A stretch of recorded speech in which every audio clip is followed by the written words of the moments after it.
Just as he heard the boarding announcement for his fiancée's flight, the man was struck with a sudden, terrifying realization. The woman who loved him so deeply was about to leave him forever. Unable to accept it, he felt as if lightning had struck his chest. In a frenzy, he rushed home, desperate to find her and their son. But no matter how many rooms he searched in the villa, there was only silence, no response at all. Collapsing onto the couch in despair, his eyes fell upon a letter, his son's final message. Only then did he realize he had caused his own son's death. Just a few days earlier, he had taken his wife and child back to his hometown for New Year's Eve. It should have been a rare, happy moment for the three of them. But one phone call from the woman he could never let go of shattered it all. The moment he heard that his ex, Emily, was suddenly ill, he slammed on the brakes and told his wife and son to get out. "Get out of the car," he said coldly. His wife stared at him in disbelief. "How can you leave us here? This is the suburbs. There's no easy way to get a ride." Their young boy, understanding more than a child ever should, quietly suggested he would walk, just to make things easier for his mother. She looked at her son with aching eyes, hoping, just hoping, her husband would change his mind, but his face was cold, unmoved, so she had no choice but to step out. Holding her son's small hand, she draped her coat over his shoulders,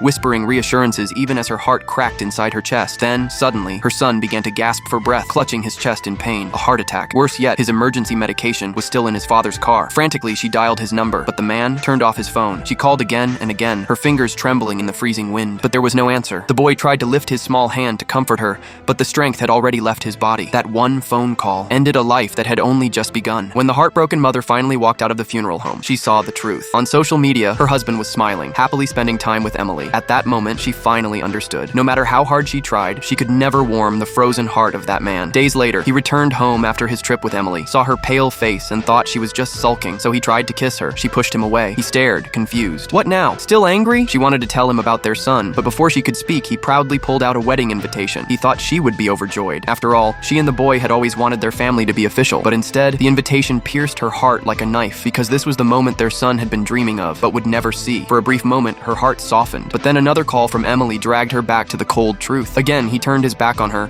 rushing off without hesitation, and that was the moment she died inside. She decided to leave him, to leave this house of pain. Before leaving, she attended the company's new product launch, wanting to finish her last responsibility. But just as she was about to go on stage, he stopped her, because he had given her project, the one she designed especially for their son, to Emily. The crowd applauded as Emily took the stage. "Hello everyone, I'm Emily Carter. This smartwatch was designed under my lead." The woman froze. Her heart felt like it was shattering all over again. He told her, "I agreed to let the boy call me Dad. That's the best compensation I can give him." Exhausted, she no longer wanted to argue. Back at the office, she quietly packed her things. But then, a message arrived. Emily had sent her a photo, posing intimately with the man, mocking her one last time. This time, she didn't hold back. She forwarded the photo to everyone. Instantly, the scandal spread through the entire venue. Emily panicked, rushed to stage a dramatic scene, even threatening to jump. The man, terrified, ran to her side, but all Emily could do was search for the wife, her rival, pleading desperately, begging her to delete the evidence. But it was too late.